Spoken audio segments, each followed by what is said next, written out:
Welcome back to another episode of Haunted Pages. I'm your host, Beth. This is the book, The Romance of the Forest. Some stories frighten us with monsters. Others frighten us with silence, with long corridors, hidden rooms, and truths that seem always just out of reach. The Romance of the Forest is one of the early Gothic novels that helped shape this kind of atmosphere. But what stays with me about this story is not simply the mystery of the ruined abbey. It's the way fear slowly teaches discernment.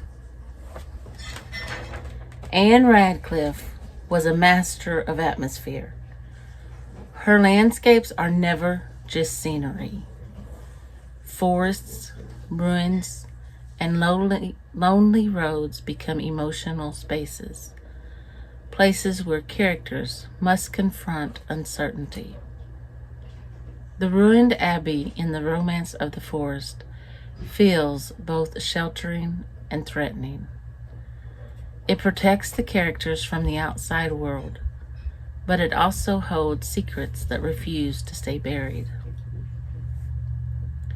Radcliffe believed in something she called terror, not horror. Terror expands the imagination. It makes us attentive. It forces characters to look carefully at the world around them. In this story, fear does not destroy the heroine. It sharpens her judgment, and that distinction is important. Radcliffe's Gothic does not celebrate darkness. It teaches vigilance. Adeline is one of those Gothic heroines whose strength is quiet. She does not dominate the story with dramatic gestures. Instead, she endures uncertainty, secrecy, and isolation. What interested me most while reading this novel was watching how innocence responds when it is surrounded by motives it cannot yet understand. Radcliffe places her heroine in situations where trust must be given carefully and where appearances are not always reliable.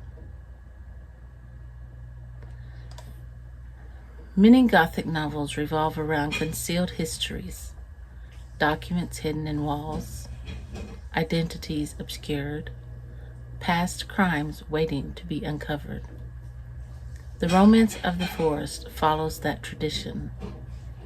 The abbey itself seems to guard pieces of a story that no one fully understands. And as those pieces slowly come into view, the reader begins to see how injustice can linger quietly for years before finally being revealed. What strikes me most about Radcliffe's work today is how restrained it is. Modern Gothic often relies on shock or violence. Radcliffe relies on atmosphere, patience, and suggestion. The fear in her novels is rarely explosive. It's lingering. And that lingering quality makes the reader attentive to moral questions about trust, deception, and the search for truth. One thing that stayed with me after finishing The Romance of the Forest was the characters of Theodore and Adeline.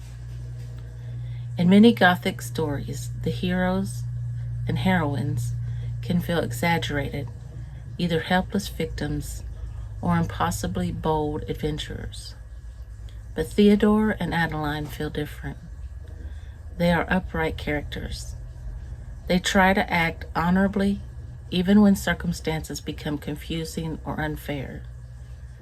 Theodore especially struck me as a very worthy hero.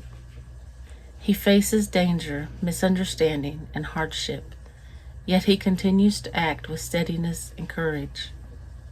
What I appreciate about him is that he does not collapse into bitterness when things go wrong. He simply accepts what comes, good or bad, and continues to do what he believes is right. Adeline shows a similar strength, though in a quieter way. Her situation is often uncertain and frightening, but she does not allow fear to corrupt her judgment or her compassion. She remains thoughtful, careful, and morally grounded.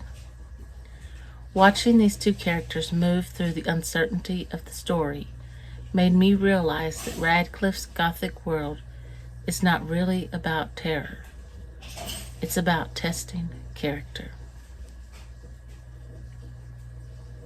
Perhaps that is why these early Gothic novels still matter. Beneath the ruined abbeys and hidden documents, Radcliffe is really asking a simple question. What kind of person will we be when circumstances become difficult? Theodore and Adeline remind us that courage does not always look dramatic.